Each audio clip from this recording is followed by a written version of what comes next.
Here we go. Oh, continue. I gotta hit continue. Okay.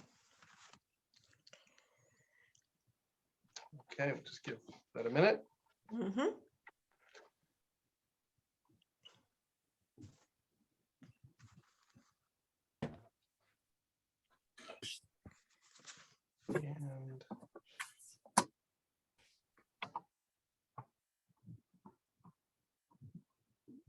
And are you seeing that in full screen? Yeah. Yes. Yeah. Okay, great. And oops. We are officially recording, so we will begin.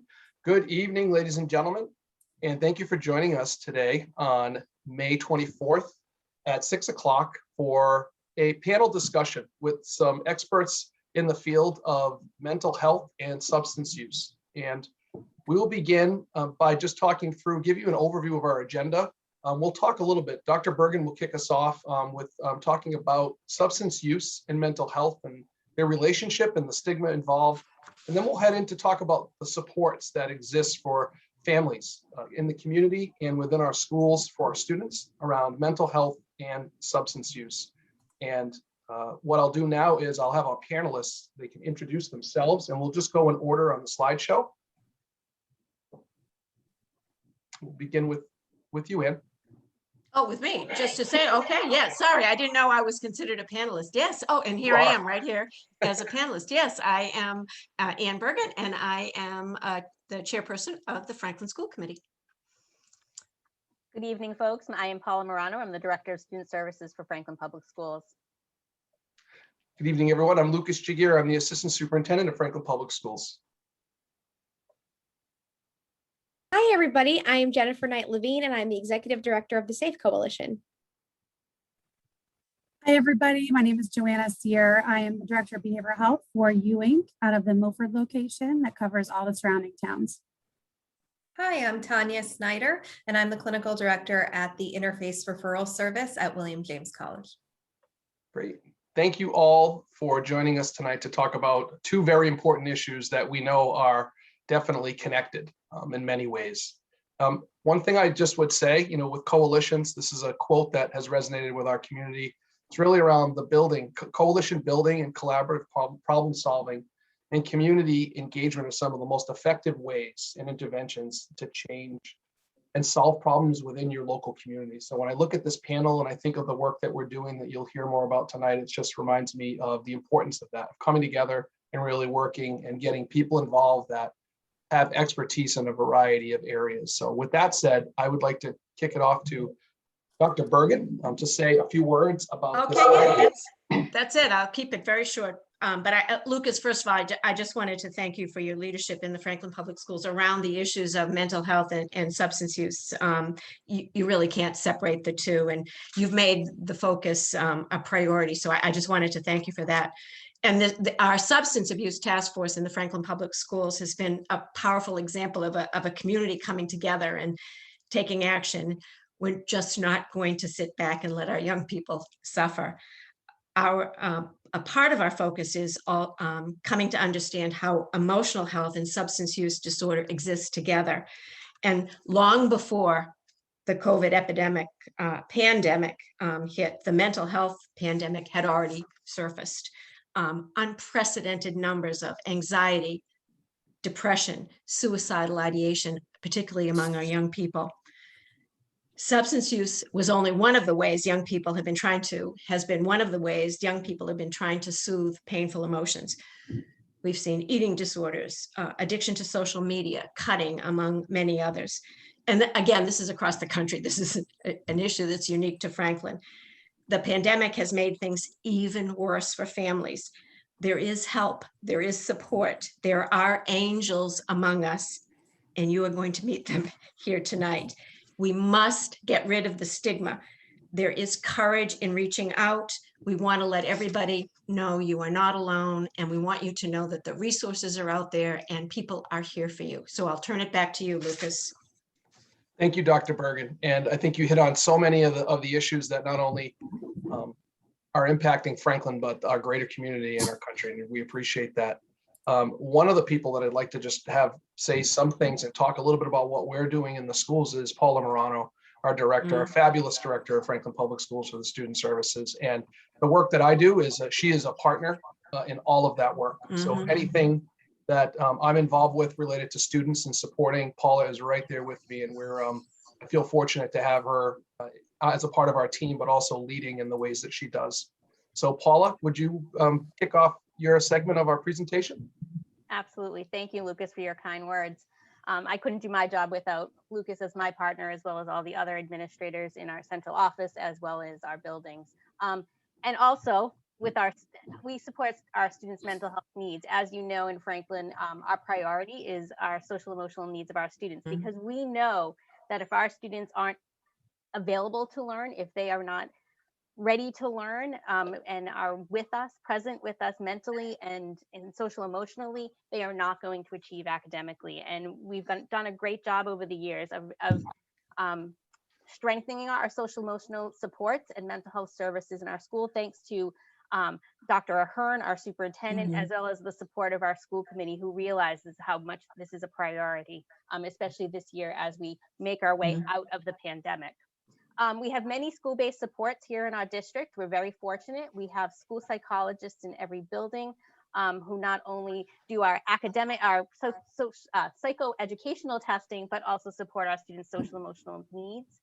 We have school adjustment counselors in our pre-K all the way up to grade 12. We are actually adding 3 additional school adjustment counselors for the next school year, knowing that our students are going to come back with greater social emotional needs due to the pandemic. We have guidance counselors in our middle schools and our high schools to not only support our students' academic goals and vocational goals, but also to help them with their social emotional needs. We also have 3 certified behavioral analysts to support our students behaviorally, as well as some behavioral technicians who help implement the behavior plans that our BCBAs might put into place. All of these people together really support our students to improve not only their academic performance, but help develop their social skills, their decision-making skills, and develop mature coping skills. So not only do our adjustment counselors and school psychologists and guidance counselors go into our classrooms to implement our SEL curriculums, but they also do our small group therapies, as well as one-to-one therapy counseling. They do crisis prevention intervention, as well as consulting with teachers and other related service providers to make sure our students' needs are being met. They also provide conflict resolution if we have some students who might be having some challenges socially, as well as helping with grief counseling for those students and trauma-informed care for students who might be experiencing trauma. But we can't do this in isolation.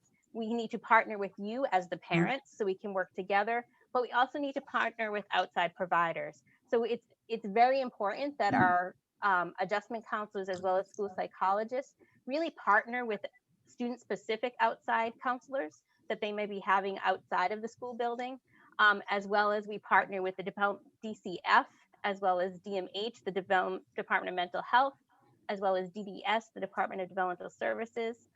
We partner with Wayside Counseling. We refer our families to Wayside Counseling, Riverside Community Care if we need some crisis intervention, and also Ewing Inc, which you'll hear more about this evening. So we really can't do this in isolation. We need to all work together to help our students with their mental health needs, as well as social emotional needs. The specific partnerships that you are going to hear about tonight, which we're so proud of, is our Substance Abuse Task Force, the SAFE Coalition, which we have a wonderful partnership with, which I can't wait for Jen to share that with you, as well as Ewing Inc with Joanna. And of course, our most recent one, I think, is our William James College Interface Service, which you'll hear more about from Tanya. Okay, so Substance Abuse Task Force, just for folks that don't know, this is a community task force that was established in 2016, and it's proudly represented by students. We have faculty, which includes counselors and our administrators across different levels. We have community members. We have our state rep is on this committee as well, Jeff Roy. Safe Coalition, of course, is on there, and we have representation from the Franklin Police Department and the Fire Department. The chief of the fire department is actually on the team this year, who was newly hired in the past few years, and our district physician, Dr. Sharon Mullane, We meet monthly, and the mission is to promote community awareness and education surrounding the issues of substance abuse in Franklin, as well as to develop substance abuse prevention and intervention strategies. So that work is done on a monthly basis, and it's a great group and a really hardworking group. And basically, we've broken it down into 3 different subgroups on that committee. We have school-wide prevention strategies, and just to talk through a bit about those, some of the things that they've worked on as the development of a vaping diversion program, Why Try? It's a program for middle and high school, and that's really in the diversion kind of proactive realm to try to help all kids. If I was to think of this in tiered supports, I'd say tier 1 is really looking at how can we get the message out about the harms of vaping, tobacco use. We've also worked with our health director, who's on the committee as well, to look at where we can ensure that substance use and substance abuse are addressed in the health curriculum. And also we had our school resource officer join our committee last year to talk about the DARE program and find out where there was some curricular connections between DARE and just making positive choices and the 5th grade curriculum, which talks about the same concepts. Also, high school experience to ensure that our freshmen enter high school with the same platform and the same context. What we've done is we've really tried to align our middle school messaging across the board, but as they enter as a freshman class, there's a few modules in there where students who attend the high school experience hear about that, hear about making positive choices, and it does tie into this piece, along with many communications.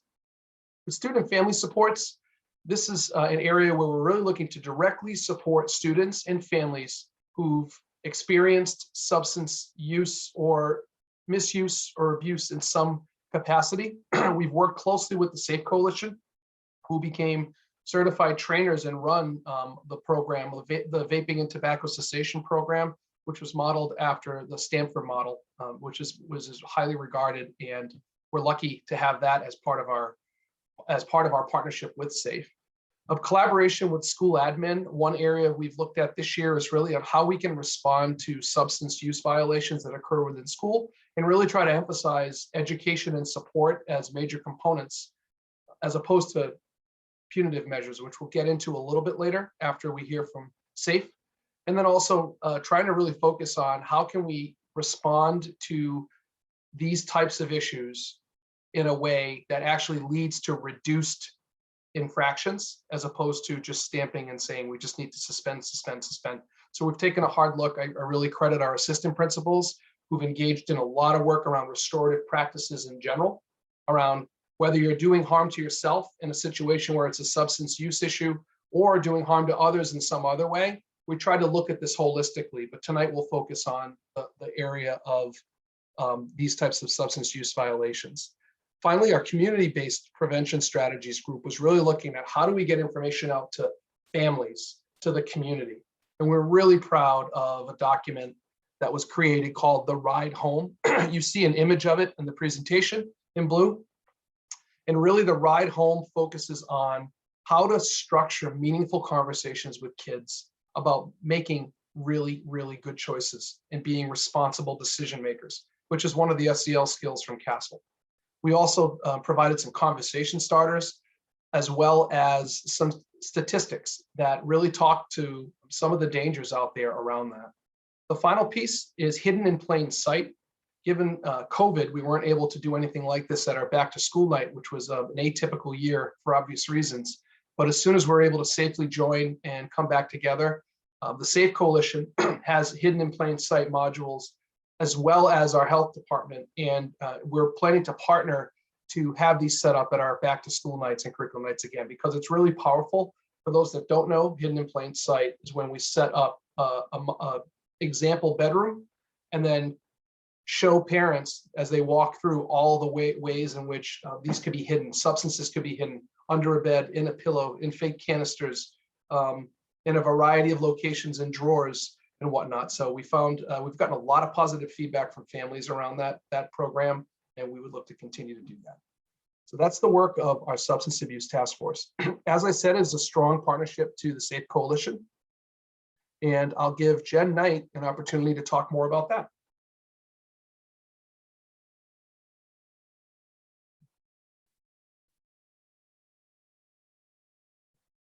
Jen drop off?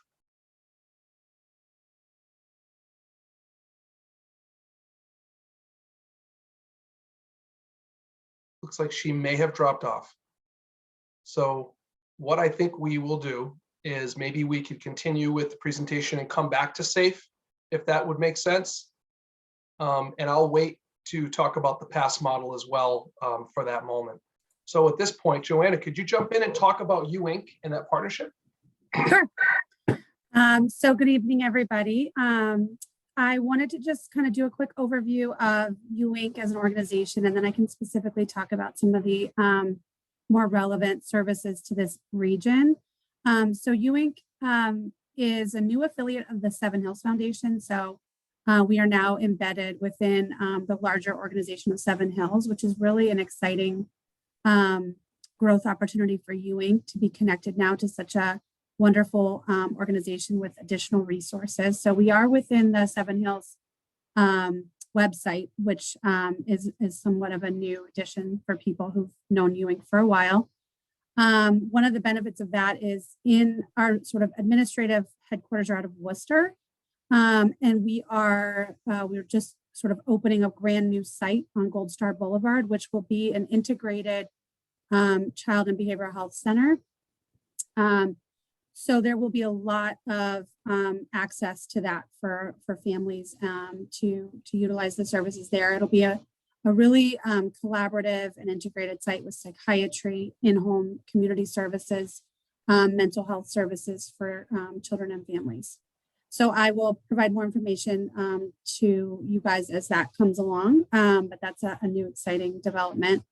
And that location is does carry a license with the BSAS license for substance use services. So that's an additional added benefit to this panel.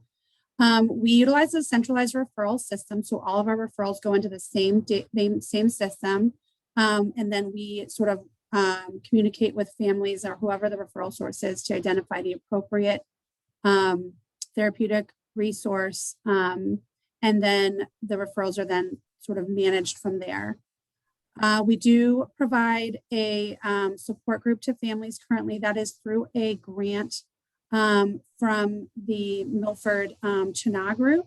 And that support group was running pretty much from a COVID related grant that provides support to parents and caregivers around the remote learning needs. And we've sort of changed and pivoted the needs of this group based on what parents are experiencing. So last week, the focus was on eating habits, as many of you could probably imagine or relate to. A lot of people during the pandemic may have picked up some poor eating habits and some, to go along with the Netflix binging, some snacking. So a nutritionist came and spoke to us and provided some resources for parents on getting the whole family back in gear now that we're people are getting back into the community and into schools. So that will run through the end of the school year. And, the Ewing site has really wanted to continue the growth of groups for youth and families. And we just kind of continue to watch the trends and the needs of the community and try to develop groups that will meet those needs. We have an extremely positive and collaborative relationship with all the area providers. Our relationship with the Franklin schools has been a great experience for me personally, just being able to have really, solution-focused collaborative conversations about the needs of the students in the district and how we as an agency can support these students and these families as best as possible, but also provide resources that are out there so that the school team knows kind of where to go and where to turn. So we like to be able to be a resource to them, and we hope that continues. I just wanted to add and just mention that a lot of the Ewing services provided to the Franklin area used to only be accessible to youth with Mass Health.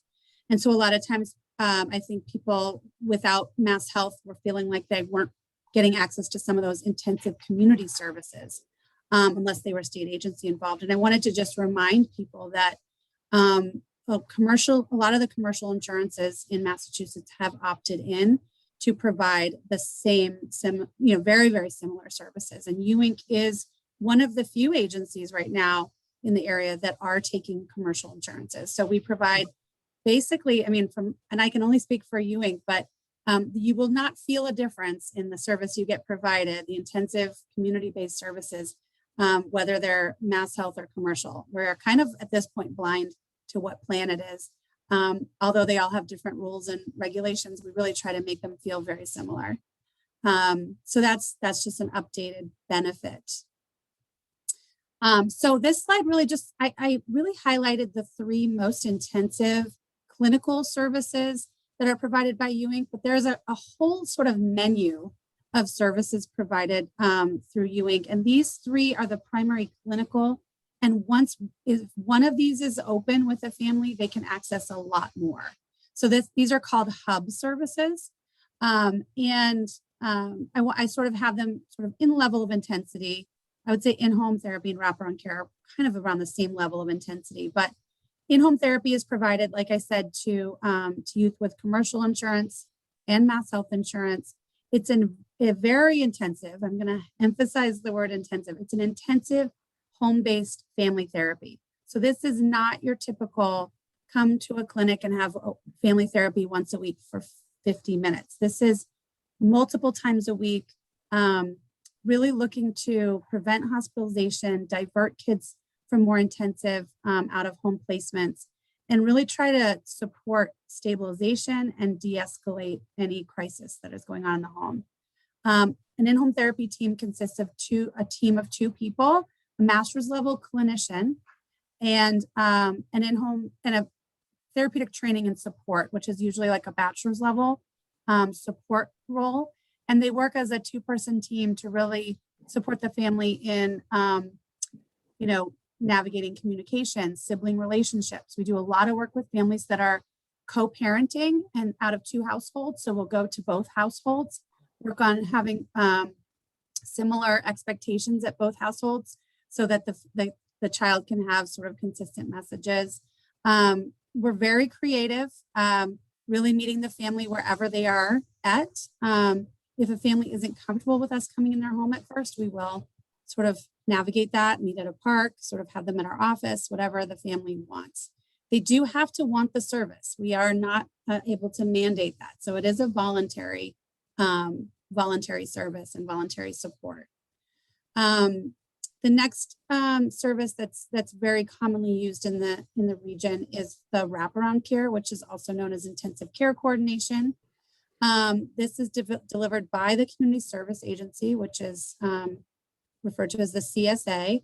Intensive care coordination basically comes in and works with a family. The youth is the identified client, but we work with the whole family system, and we work to identify what supports and services are needed to sort of help this family move into a more stable place, whether that's making referrals for additional formal services like therapy, making referrals for psychological testing, or really just, connecting them more to the community, maybe getting the family sort of empowered enough to have conversations with the school, supporting the family in, maybe connecting with their local faith community or the Boys and Girls Club or the Y, really kind of pulling some of these families out of isolation, which we see a lot of families experiencing right now.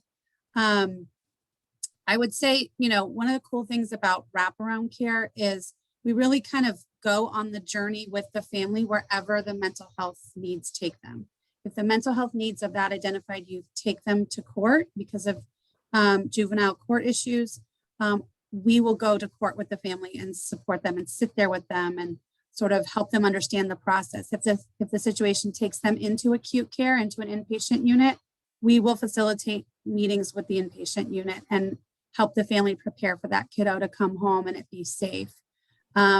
So it's really, there's really no place kind of this team will not go to support the family. And we did, as of last week, just green light transportation of clients again. So that was a huge issue. We do transport families a lot. Our family partners are absolutely incredible. They are caregivers or parents themselves of youth with emotional needs. And so they've they've got the lived experience, they've walked the walk, they can connect with a parent in such a unique way by saying, I have been in your shoes, I have done this before. And so having somebody say that to you and then say, let's go together to DTA and get signed up for cash assistance feels a lot different than, a formal provider saying, why don't you try to apply for some cash assistance? So, and their goal is to empower these parents to be able to do this on their own. We're kind of constantly trying to put ourselves out of work here. And then the final one is the individual and group counseling, which is very familiar to most people, but we do offer individual counseling to individuals in our clinic settings. But we also provide services we are currently providing services in one school in Franklin. And we are growing that service across the region. We do it all across central Massachusetts and have been really successful in supporting youth who need that access to one-on-one therapy. It's very important to just remember for school-based in particular, there is a sort of triage process to determine if a youth is appropriate for in-school counseling. For example, we wouldn't do significant trauma work with a kid in school because we wouldn't want to start sort of unpacking those conversations and then send them back to class and expect them to have an okay day. So we really try to triage the referrals for school-based and ensure that it is, appropriate in terms of the setting. Like I said, group therapy is something we know is extremely beneficial for youth, especially adolescent age. And this is something that we're looking to grow and develop in the Milford area to be able to support some of the families in the Franklin region too. I think that pretty much covers it, but I'm happy to take questions later if any come up. Okay, thank you very much, Joanna.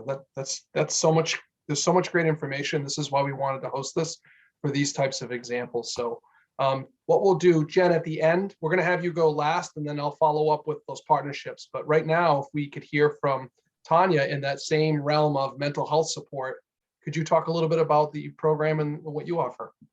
Sure. So we're an outpatient mental health resource and referral helpline. I'm very clear we're a helpline, not a hotline. So I want to talk about, I believe it's Riverside in your area is the local emergency services provider. Is that correct, Lucas? Yes. So if there's an emergency, that would be the best first step. We are open Monday through Friday from 9 to 5, and the Franklin community, along with many other communities in our area, I think we're up to 75 and a couple of state initiatives, have contracted with us to help residents and public school students become connected with outpatient mental health services and wellness resources. Our number is right down below. And when I say outpatient services, I think the prior speaker talked a little bit about what some of those look like. So we can make connections to individual therapists, group therapy, family therapy, couples counseling, neuropsych testing, medication evaluation and prescribing. And we also can make some referrals for IHT. As the prior speaker mentioned, there are some, coverage issues with the commercial insurances, although more and more providers are starting to accept the commercial insurance. So I'm glad you guys are, Joanna, because that's great news. That's really important, access to that care. I think the first person who spoke talked a little bit about the need, and I would say with the pandemic, we've seen really a tsunami of need, which I do want to talk about because it'll make important some of the landscape issues that I'm going to talk about in terms of how our service works. With that tsunami of needs, we saw current providers sort of struggling with, the needs of their current clients as well as returning clients, and then the addition of new clients. Also, I know that school's back in session, the state is opening up, and more people want to meet with people in person.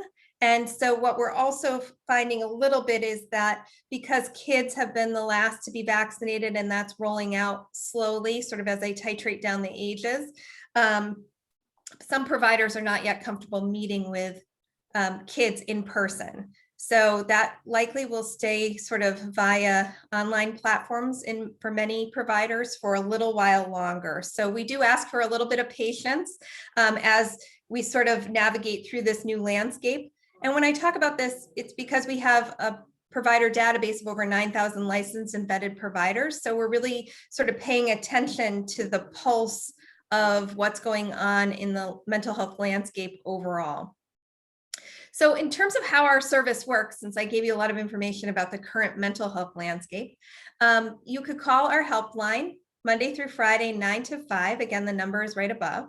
You'll speak with what we call a resource and referral counselor, do an intake. It takes about 15 to 20 minutes. We gather lots of information. We're going to ask you about what kind of insurance you have, when you can get to appointments, what locations, when you can meet in person, where you can get to, and also some of your needs that you have that you're looking to address in therapy. After that, we're going to assign you a confidential code, and that code is going to be how we refer to you as we're searching for a provider. Within a few business days, we are assigning you to what we call a lead counselor, though we work together as a team. And that lead counselor starts searching through our database, again, of over 9,000 licensed and vetted providers to find a match. What we're talking about for a match is we're going to match on those criteria that we just talked about during the intake.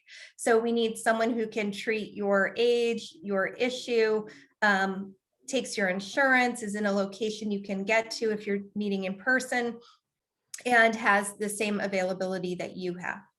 We work as quickly as possible. Sometimes that can take up to 3 weeks. And sometimes the best options are waitlist options, depending on criteria and climate. But what I think is unique about us is that we have really a no stone left unturned. So we keep looking till we can find what we think is the best possible options. Again, when we have a match, so we make a bunch of calls to providers and we speak to them or leave messages, again, using that confidential code, never any identifiable information. When they call us back and say, yes, we think we're a good match for this particular caller, we reach out to the caller themselves to give them the provider's name, credentials, location, and phone number so that they can schedule with them. Then we follow up about a week or two later because we want to make sure that you've been able to connect with that provider, that you were able to schedule an appointment with them, maybe you were able to meet with them, and to see how it's going to make sure it's a good fit. We close referrals when the person tells us they feel like they have a good match. So we do ask that people call us back and let us know how it's going. If it's not going well, then we go back to the drawing board and try to work with the caller to either negotiate through some of the criteria or, again, there's the changing landscape all the time and we go back and kind of look again. You can always call us more than once. So if you need another service for a different family member or a different service for yourself or something didn't work out, you can always call us and we'll go through the process of figuring out where it went off the rails and trying to figure out what the next steps would be, including reopening a new referral. I do want to say about that tsunami of need. Typically, we don't have you go to voicemail, but currently we are because the need is so great. So I would say if you receive the voicemail, please leave your name, number, and the community you're calling from. As I mentioned, we're in 75 communities. So it will be important for you to tell us what community you're from so that we know we can serve you. And we will call you back as soon as possible and get that intake process going. We are very eager to help everyone who calls us. And then we just ask for some patience right now, given the current landscape.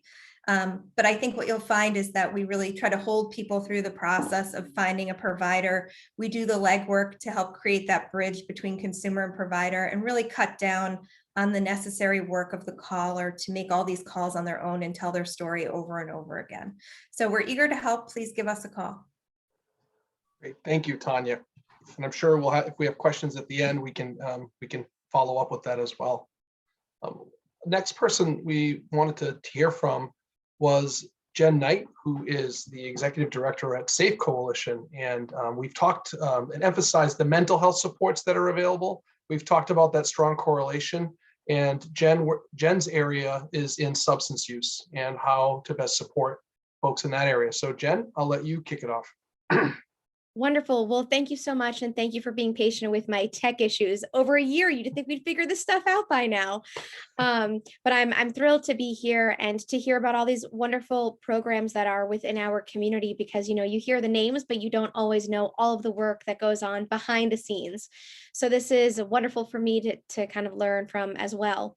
So I am Jennifer Knight Levine, the Executive Director of the SAFE Coalition, and we at the SAFE Coalition really focus on recovery as it relates to substance use. And we recognize that the link between mental health and substance use are almost one and the same. I can tell you with certainty that no one has walked through our doors who is looking for support with their substance use concern, who also has not struggled with some kind of mental health, social emotional wellness concern. And so really to kind of take a leap back, the SAFE Coalition was developed within the town of Franklin. So a group of community members came together who are really recognizing that youth in the community were struggling with through the opioid epidemic, and there were many lives that were lost within the town of Franklin to the opioid epidemic. And while that was 6.5 years ago, the need for support as it relates to substance use continues to increase and really shift and change. So while 6.5 years ago, we were pretty focused on the opioid epidemic and providing recovery opportunities to those who wanted to be in recovery as well as their families, what we're recognizing now is that it's not just the opioid epidemic, it is nicotine and marijuana and a whole host of other substances that we've really been able to wrap our arms around and really learn from national leaders about how substance use and social emotional wellness bubble up over the years go on. And we at the coalition have taken a family recovery person-centered approach. So my whole background for the most part is in mental health. I worked for Riverside Community Care for years. And so really taking that trauma focused lens and person-centered approach to working with folks, that recognizing that substance use is so directly correlated to stigma, and breaking down stigma and talking about stigma are crucial to supporting folks who are walking through the door. So what we have done at SAFE is create a space for individuals and families to come and discuss what substance use is to them in the moment and where they want to be. We recognize that addiction is not just with the person who's actively using, but it is with the whole system and family network that this person is living with and coming from in the environment that they've been raised in.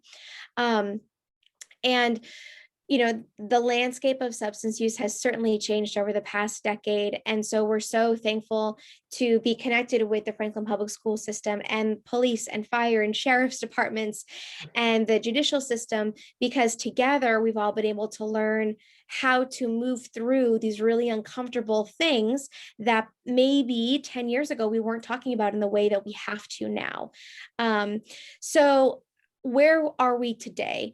So the SAFE Coalition now has an office space in Norfolk, and we have a support line. I'd like to highlight that, not crisis line. And so really that hotline, which is not a hotline, support line, anyone can call. You would make an appointment with myself or someone else on our team, and initially, we would just sit down and talk with you about what is going on and what your concern is.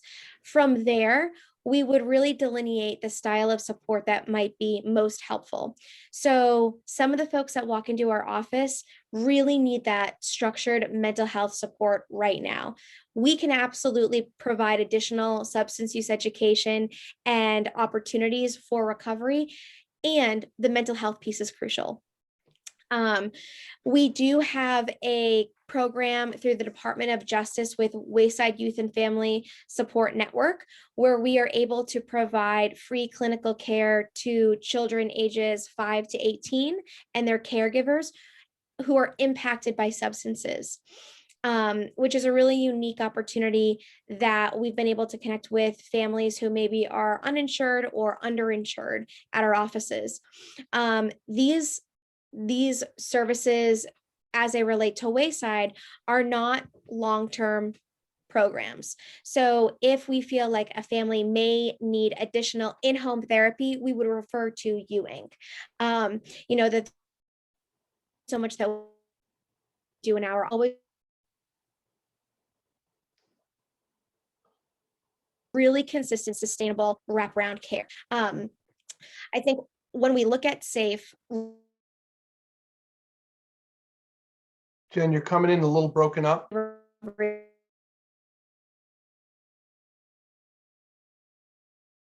either actively using substances or is in early recovery. So we have a 12-step group for families where we realize that family members who are new to the world of recovery are trying to move through and love their loved one through the early stages of recovery. So we have a 12-step group for families. We have grandparents raising grandchildren, which is a new need that has popped up. I don't think even 4 years ago, many of us at SAFE ever imagined that we would have a grandparents raising grandchildren group as it relates to substance use, but that's become crucial. And most related to the high school program, we have a teen substance use cessation program where we provide students the opportunity to do a suspension alternative program with us. So instead of 10 days out of school, they can do 2 full days with us.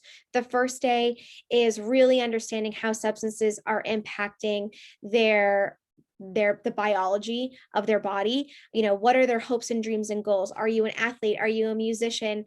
How is substance use really impacting your lungs and your brain development? And then the second day is really focusing on that social emotional wellness piece. What is the thing that keeps you connected to the substances? And one thing that we do really strongly encourage is that every student that attends, we meet with their family. And so this allows a real emotional conversation with the family about what we're seeing, meeting with their child, but also what other opportunities there are for the family to get support. And there is an opportunity for families to do private referrals as well. So after July 4th last year, we had more referrals than we'd had in the past year. I think that parents recognize that there may be some substance use concerns with their children. And so parents called and we were able to enroll their children over the summer, which was wonderful. So, it's just been a really great opportunity for us at SAFE to grow and develop, keep our ear really close to the ground, really connected with families and individuals who are struggling with substance use, and create programming that honors the mission of recovery and is also really individualized and focuses on recovery for the whole. And lastly, in addition to the adolescent cessation program and the grandparents raising grandchildren and the mom and dad 12-step, we do have an adult siblings support program. So we have had many folks walk through our door who are over the age of 18, who are looking for support and who highlight to us that they have brothers and sisters who they don't talk to at all anymore. Or, they're going to wait until Christmas and see how Christmas goes and meet with their family then. And so we've been able to bring in a grief counselor and host a Monday evening program for adult siblings of those who are struggling or have struggled with substance use to move through that trauma of being in a household with a sibling who struggled. So really SAFE wants to hear the needs of the community, create opportunities for support and recovery. And then if there are mental health concerns, refer out to programs like Ewing Inc. And connect with William James to provide long-term sustainable mental health resources beyond just substance use. Thank you, Jen. And just to follow up, you hit on so many of the pieces of our partnership with the PASS model, which is that positive alternative to suspension. And just if I could just speak from our perspective, the work that you're doing in collaboration with our school-based counselors and our administrators is phenomenal in building that bridge. And on this slide, it talks a little bit about treatment versus punishment and the brain science of suspending a kid who had a substance use violation and putting them out of school for 5 days is just, there's no connection to how have we addressed the issue, how have we supported the student. And now that we've partnered with you and we've strengthened our counseling programs and allowed for students to to process the events and really try to dig down and peel back kind of the reasoning has really come a long way. And it's actually built a stronger relationship with our admin and families who are typically in the seat to have to suspend. So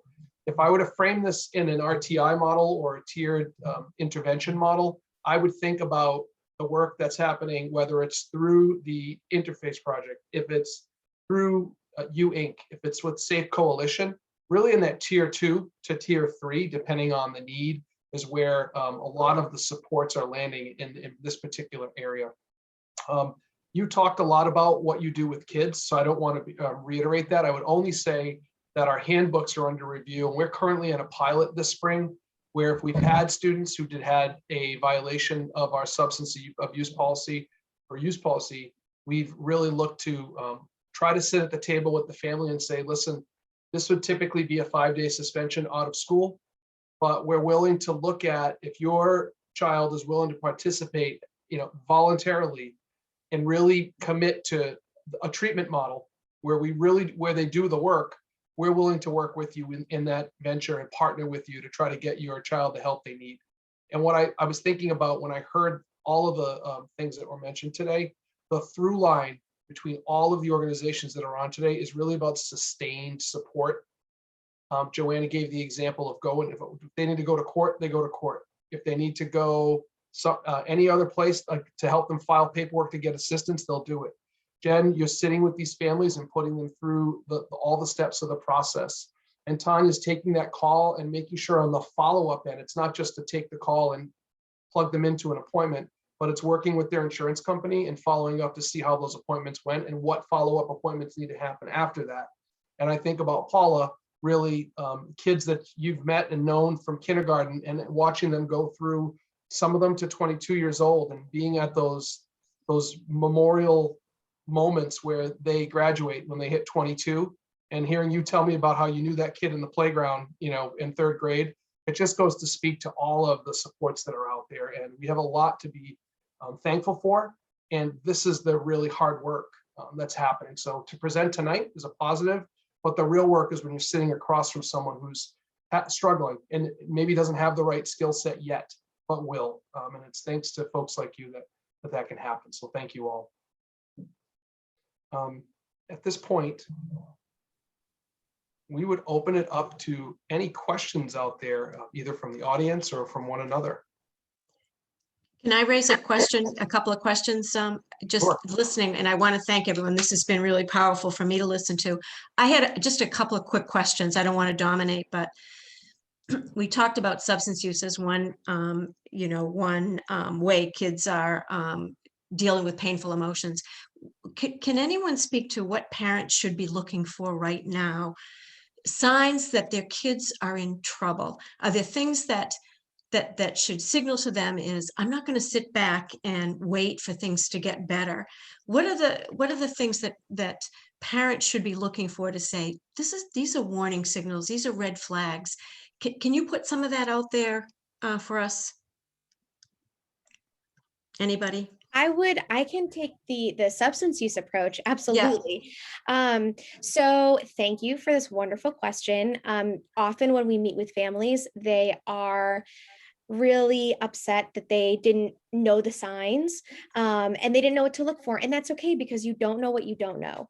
And what we have been seeing at SAFE as it relates to substance use would be an increase in isolation, an increase in mood changes, a decrease in desire to participate in things that used to be really enjoyable. So we have seen a huge shift during the pandemic of students who used to participate in clubs or sports, and now that school is going back, they've chosen not to participate.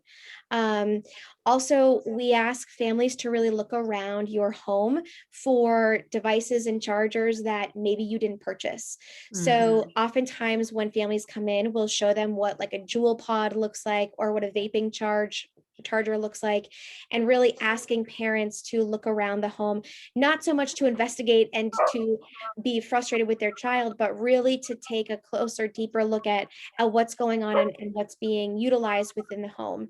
And lastly, if your child has changed their group of friends dramatically, or if they've started working and you don't know where their money is going, I think, reaching out to us or reaching out to anybody else on this call would be really important, because those are some things that parents often don't want to ask about, like, you're making money, but how are you spending it? But I think it's something that we've seen recently, and it's a really crucial conversation to have. Mhm. And I would just echo the same thing. I think changes are key.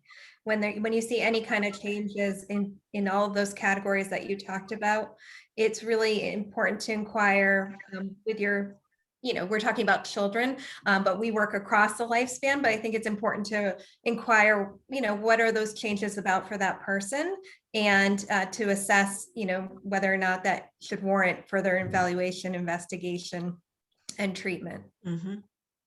I everything you guys said is pretty much spot on with my my recommendations too, from a mental health lens. I think the lack of interest in peers would be an indication for me of some significant mental health in terms of lack of motivation, lack of interest. That could be some signs and symptoms of some depression, because we know a lot of our kids at this, all they want to do is be with their friends, and if that's a shift and you don't see them wanting to see their friends, that's something to me that might be an indication of some mental health decline. The other thing I would emphasize that's been a new thing for a lot of families is just social media, the access to social media, and sort of Zoom, Google Meet has opened the doors up for some,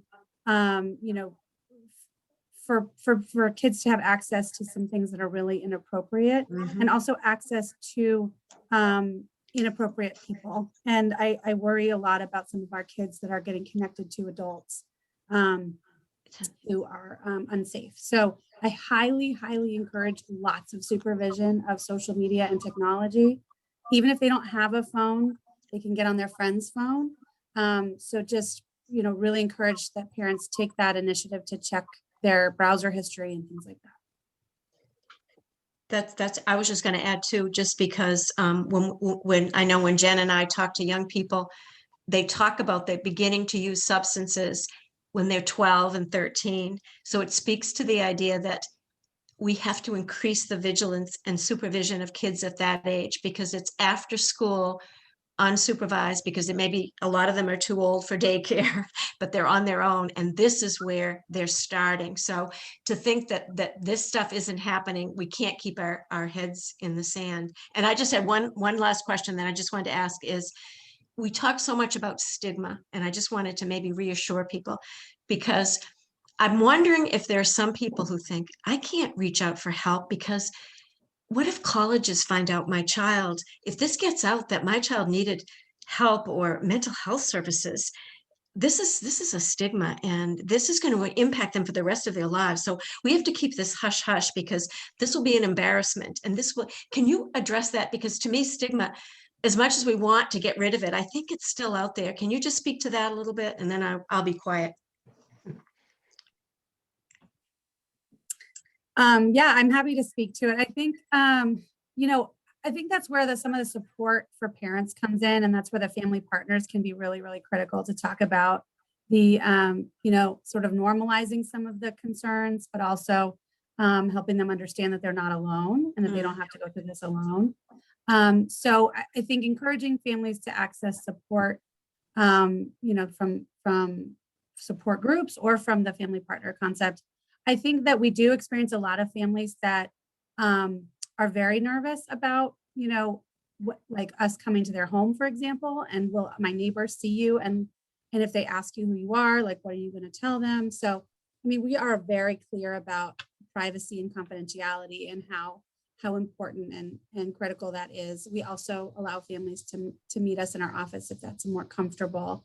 I think for me, a lot of times when I talk to families with hesitation, I talk about the skills that adolescents and youth can learn by going to see a clinician, regardless of a mental health diagnosis, just really about social skills, about, communication, maybe just, thinking about their home environment and their home relationships. And so there's skills. I mean, everybody can learn from going to see a clinician and getting access to mental health support. So sometimes it's just phrasing it differently. Sometimes it's just using different language and saying, okay, let's not call it counseling. Let's just call it our check-in, or maybe, a tune-up, or whatever we want to call it, to make it feel, less stigmatizing. But I think the more people are talking about it and connecting with other parents, they will be surprised how many kids that they probably know are accessing therapeutic support and services.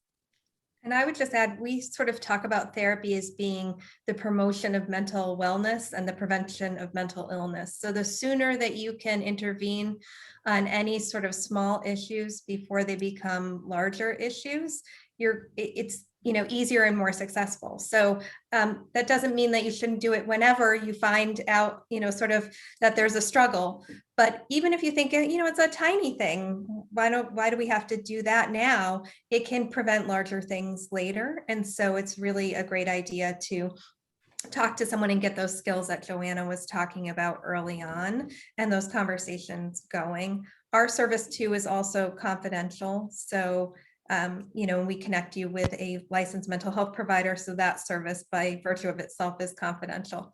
So I would say, sometimes people are concerned why I think our program exists well, and we make referrals to these different organizations also and work in partnership, is that, you can call us and no one from the community is going to know that you called us, and we can find a provider in your community, hopefully, or as close to your community, depending on all those factors that we talked about. But if someone is adamant about not being seen in their community, we can honor that too and get a little space and distance if that helps for someone to engage. Really, the key is getting to services so that you can work on those areas and address, small areas of concern before they become big areas of concern. The other thing I would add to that is that, we're all working very closely with primary care. And I think the more we can connect to primary care, the more we can really talk about this concept of overall wellness, and that it is just as important as maintaining your physical health is maintaining your mental health, and thinking about it that way, rather than addressing a problem when it comes up, but I'm maintaining my overall wellness. Like Tanya said, I think that's a wonderful way to put it. I could add just two thoughts. We have, we talked about Substance Abuse Task Force, but we also have SWAC, which is our School Wellness Advisory Council. And the three major areas that they focus on are around nutrition, physical activity, and mental health. And what we've done this year is really try to align the work of kind of helping people who maybe have lagging skills in particular areas and try to build those skills and coping skills with mental health.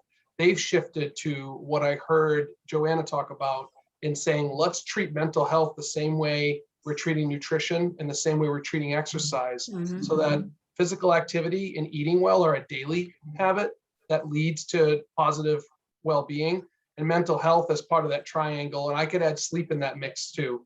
But certainly looking at the mental health piece from their vantage point is around incorporating it as a daily routine, a daily practice. And I think for Stigma, the more we can put that message out to our youngest kids through our oldest around mental health is an active practice, and then try to build in. And sometimes you have some, self practices that you work on, but other times you, just like a coach helps you to hit, in baseball, sometimes you need a coach to help you develop better coping mechanisms when you're stressed. So we try to kind of compare it that way and try to look at it holistically that way to try to help support that and get away from the stigma. And the last comment I'll make, and I see a hand raised, and Joe, we're going to get to you next, is when we're sitting with families because of violations occurred, and we talk about that work, sometimes in those conversations, families will say, you know what, I wish I had noticed this, or I wish I saw this, or I wish I had done more. And we talk about, your child got caught in this moment. We're here to help and now support. It led to this. If some people choose to reach out to SAFE, for example, directly, or get a counselor and call the referral line and get it moving. It doesn't matter how we got there at this point. It's about if it led this way because your AP caught you in the bathroom with with a vaping device, then that's how it happened for you. And now we're going to jump on the track that you could have gotten on if you had voluntarily called one of these groups for support. So I think it's an ongoing thing. That was a great question, Ann. Joe. Yeah, I have a question. Which out of all these groups and stuff like that that are here, all these groups, I guess. What would be the best one if you have a child that who's in therapy but won't talk to anybody, just basically kind of just sits there, or if you, I like to say I've ripped through so many of them in the past year that it's mind-boggling, and has also stated that, you know, I'm going to continue vaping because that's what I like to do, and that's the only reason I'm alive. So if I can't vape now, I'm gonna when I get an opportunity to, I'm going to. So, from my perspective, my child has got me at a point where she's threatening to kill herself if I don't let her, or the girl, you know. I don't feel like I have the control to discipline her in a way that would be helpful. And I've been sending her to all types of things that nothing seems to be working. What makes this any different than what I'm already doing right now, I guess? Can I answer that? Can I jump in? Sure. Yep. So Joe, thank you for this question. And I do want to share with you that almost every parent who's come to SAFE has had a similar frustration with their child, not responding the way that they would hope to therapy and really struggling with vaping. And my first comment that I would like to share is that substance use is really interesting because it's an addiction. And so when we want our children to stop using and just stop cold turkey, it is near impossible because their body and the chemicals moving through their brain are demanding that chemical substance be used. And so while we all probably recognize that your daughter will survive without the substance she's using, she really, really doesn't believe that. And she doesn't have the skills to step away and almost do a taper from the substance. So I think, certainly there's probably a lot more going on. And I would love to have the opportunity to chat with you or with your daughter. One, kind of about what's going on in the body and brain as it relates to substance use, especially at the adolescent age. And then what more could be going on as it relates to mental health. I think that many of us can relate to this idea that we have all said to ourselves at one point, we want to lose 20 pounds. And we try and we try and we try and we try. And for one reason or another, we're not able to maintain some crazy diet that we tried to put ourselves on, or we stop eating something cold turkey. And we are asking kids who have limited resources cognitively at their age and environmentally to stop something that chemically in their brain is demanding that it continue to stay going. So, it may be a connection with us and with Ewing Inc. and maybe with your pediatrician about ways that we can all kind of rally around you, your family, your daughter, and provide layers of support that are related to substance use, mental health, and family recovery. So I would love the opportunity to connect with you, if possible, if you're open to that. I can't make any promises, but a conversation had is better than no conversation at all. And we're always here for you, whether it's tomorrow or in a year from now. So thanks for listening. I hope that was a little bit helpful. Yeah, I'll definitely give you a call. Okay. Thank you, Joe. And best of luck with that. Thank you. Yep. Okay. Are there any other questions out there from the audience? Can I know I said I wasn't going to ask any other questions, but I just had one other one. One of the things that I just wanted to get people's insight or perspective on. When you think, we know this because we talk about it a lot.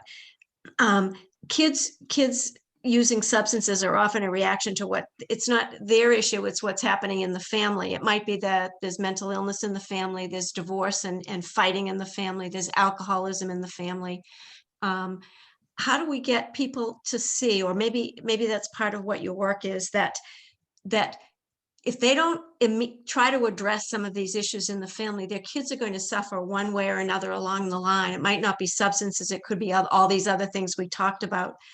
How do we get people to see that they have to sort of, as families, before their kids start using substances, see that they're setting the stage for these things to happen later on if they don't address some of these awful, not awful, I don't mean that's a judgmental thing, but disruptive things that are happening in the families.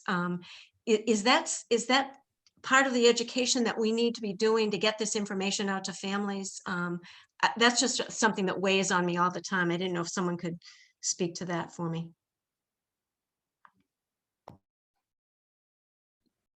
I think from a substance use perspective, absolutely. When someone calls the safe line and they set up an appointment time to meet with us at the office, typically it's myself and a parent in recovery. And by a parent in recovery, I mean they have a child who is actively using or is in recovery themselves. But that peer connection with a parent who has walked that walk, similar to a family partner that Ewing Inc has, it can be really helpful because sometimes it's hard to hear from someone in the field what a parent should do with like a pointed finger, right? But to hear from a peer parent who's gone through something really challenging with their own child, it can shed light and can provide a different style of conversation. And we really, really focus on modeling the behavior that you hope to see in your child through the adults in the home. And that is so hard to do. It's so easy to say, and it's so hard to do. And again, what we see with substance use is that oftentimes we talk with families about really hard stuff that's gone on within their family system or things that they want to avoid with their own children. And maybe a year or two goes by and then we see the family again, because conversations can be really challenging, and breaking away from family systems trauma can be really hard. And the idea for us is that we always have the door open. We have the hard conversations with peers in the room, and we always want to check in with families as they walk through the doors and out of the doors of the Safe Coalition, because none of this stuff is easy. And the more that we can talk about the tough stuff within our families, I think the better role models all of us can be as adults. And I'm a parent, and I don't know how I'm going to do that as I have teenage children, but that is something that I'm going to try to do over and over and over again. So I don't think that there's an easy answer, but to recognize that children have no other opportunity but to watch the adults that are around them.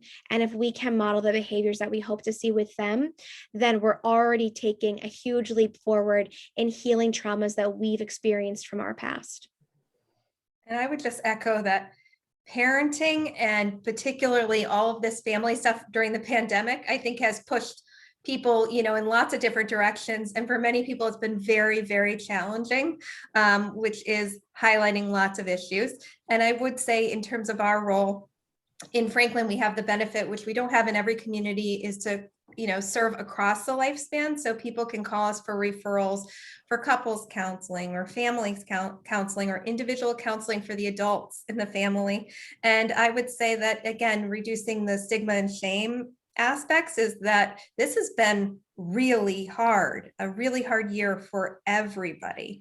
And parenting and being part of a couple and a family is hard anyway. So we're here to help if there's anything that we can do to help connect to services in that regard as well. I would agree with everything that was said so far. And Jen, you put it so beautifully in terms of the modeling that parents need to do. I think that like you were talking about, the sort of peer support is really, really critical for parents to sort of have those conversations with somebody that feels like it's a non-judgmental relationship. And so that, that would be something that's provided through Ewing as well. So depending on kind of what the nature of what's going on in the home, what the appropriate peer support would be, I think we sort of right? Lining up all the resources that are available. So that, and then I think those peer supports, whether it's a family partner or somebody through the Safe Coalition, they're doing some of that coaching and modeling for the parent too. And then hopefully that parent can then start to sort of model that for their own children. So we see family partners attend school meetings with parents and they prepare them ahead of time. Let's write an agenda. Let's make sure all of our thoughts are together. Let's try to make sure we keep our cool. How are we, things can get very heated. How are we going to manage ourselves? Let's talk about how we're going to dress for the school meeting. Let's talk about how we're going to dress for court. So those are some great opportunities for role modeling and coaching. The other thing I would add is that, we've seen a lot of families that are, that have sort of felt like they've burned all their bridges of all of their natural supports and their family members. And maybe their child's behavior has what's caused that. Like they can't go to my mom's anymore because, he did this and this and she doesn't want him there. So they feel like they don't have their village. And we all know it takes a village to raise our kids. And so a lot of the work that we do is help families rebuild those bridges because they are going to need them in the long term. You're going to need to call on your friends or your family to help when you have something at work and your kiddo needs to get picked up or something like that. And I think a lot of times what we find is that the families think those bridges are burned, but they're not. And they just need some support in reaching out and really explaining what's going on in the home for those family members to swoop back in and give them that reassurance and that support. Just to follow up on that, I think the shame associated with your past and decisions that you've made, I know just from speaking to not just students, but adults along the way, is shame such a strong emotion. And I think the vulnerability it takes to reach out to what you either perceive or maybe there is some truth to a strained relationship or a burned relationship is really, really hard. And you brought up, I was going to ask the question around community or family partners, and Safe Coalition has their version. Can you talk about, are there enough family partners out there to help with that type of work? Do you look for, I just was wondering about how do you select or how do you become a family partner? And are there people out there maybe listening or someone who watches this later that says, you know what, I've been through all of this and this is my way I can try to help somebody else? What a beautiful pitch. Can you be an advertisement for a family partner position? That, I think that's the biggest thing for me is it's not really a position that posting on Indeed is going to get you anybody, because it's really that calling, that sort of feeling like I want to give back and I want to help others in what I've been through. And that's not something people go searching for job postings about. And so it's really about word of mouth and knowing that there's a position out there to help you make a difference for someone else. And so, we try to talk about it on sort of social media groups, like parenting groups on Facebook, and sort of advertise it that way. I'll say though, right now is a very tough time to hire family partners, because they're most likely they've been home with their children doing remote learning for the past year. And they might be experiencing some of the escalation in mental health needs in their own children, because that is a requirement for the job. So I am sort of okay with the fact that I don't have a lot of family partners banging down my door, because I get it. I hope that things stabilize and that people do start to come out of this and think about how they can give back. But we are always looking for family partners. It is such a unique and valuable position that I wish were everywhere. Thank you. Jen, family partners for you, it could be someone who's in recovery, or can you talk a little bit about how it looks in your world? Yeah, absolutely. So very similar. There's no job posting that we put out there. But really, through our support groups, we have different families who come through, and, some families are really quiet and don't and really want to absorb everything and take everything in. And then there's some families who have done so much work of their own recovery, really recognizing that there can be a separation between loving your child and being addicted to their addiction. And they're now in a mentally well place, and they really want to share their story and their struggles with folks who are just kind of jumping on this roller coaster. So really, family partners or peers who we have at SAFE have come through our doors, who have received services and now have verbalized to us that they'd like to volunteer in a different capacity. And so we do a training with them kind of around what that looks like and how to hold conversations and how to hold information. But also really what that peer connection can look like. And it's crucial to us. I mean, the backbone of the SAFE Coalition is with folks who have lived experience. And we really always want to keep that theme in everything we do. So one of the sayings that we honor is nothing about us without us. So nothing about those who are struggling or those who are in recovery without everyone at the table having that conversation together. Thank you.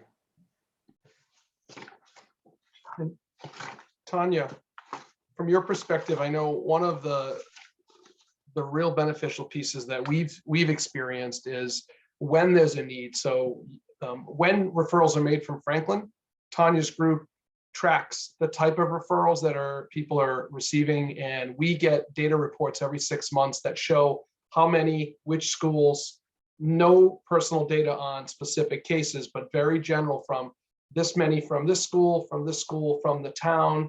And then from there, the type of support that people are needing, it gives us some data to work with, to analyze, to say, wow, in Franklin, there's a need for this type of mental health counseling. Can you talk a little bit about what you do with that data and how you have 9,000 providers? That's an actual stat, actually, 9,000 providers. Can you talk a little bit about how you tailor those to communities? Yeah, so each community gets their own report, like we just talked about, Lucas. So you guys will be getting a new one. Bear with me a little bit. Mid to late June is our anticipated timeframe.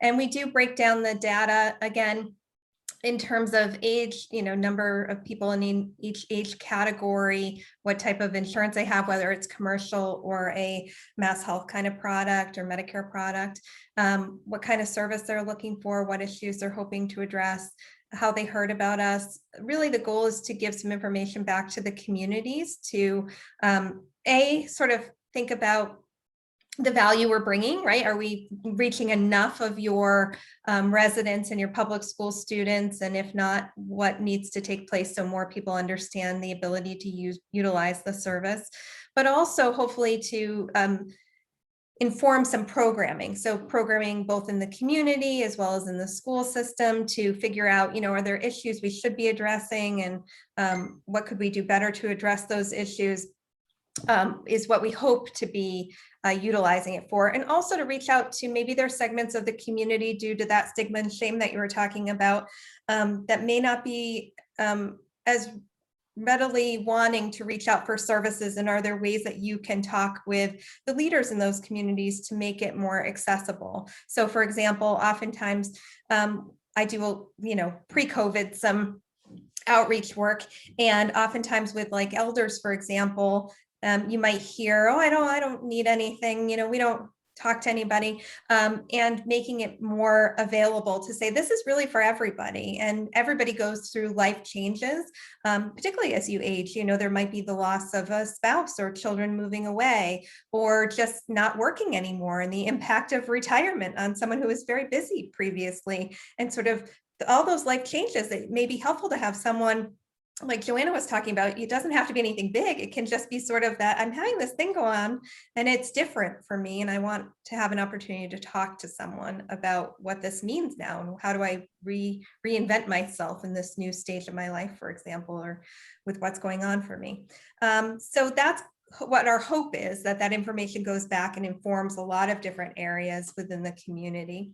And in terms of our provider database, it's probably well over 9,000 now. We continually add more and more providers to our database.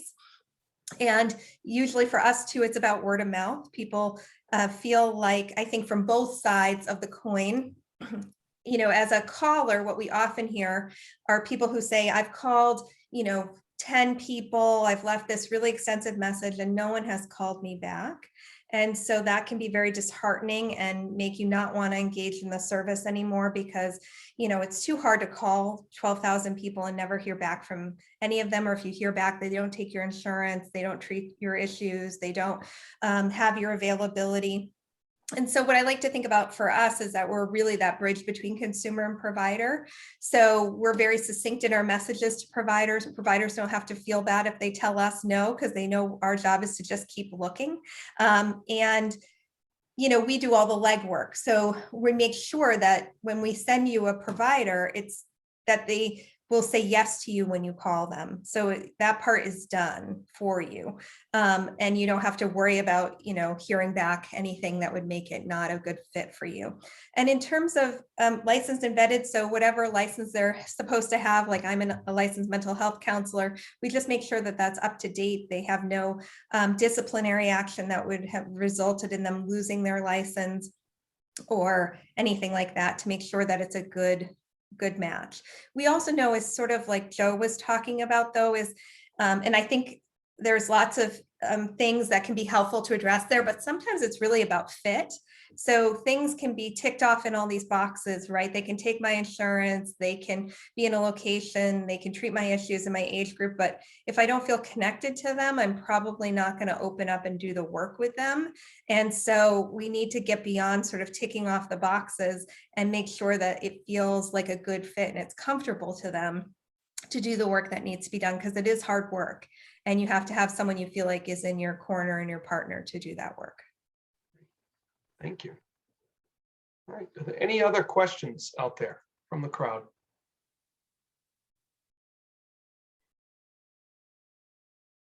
Well, I'm going to stop sharing, and I just want to once again thank you all for your participation tonight. The information you provide has been really, really beneficial for our whole community.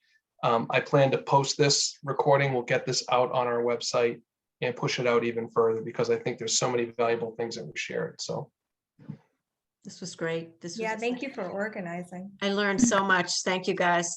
Thank you, everybody. This was great. Thank you. Thank you. Yes, thank you. And thank you for being good partners. I really feel like I look around these squares and I think we have really good partners here, and many people working together make light work, right? Yep. There's Yes. avenues You to got it. mental health through all these doors, and how lucky you are in Franklin. So thank you for letting us be a part of that. thank you. Thank you. Okay. Thank you. Stop the recording.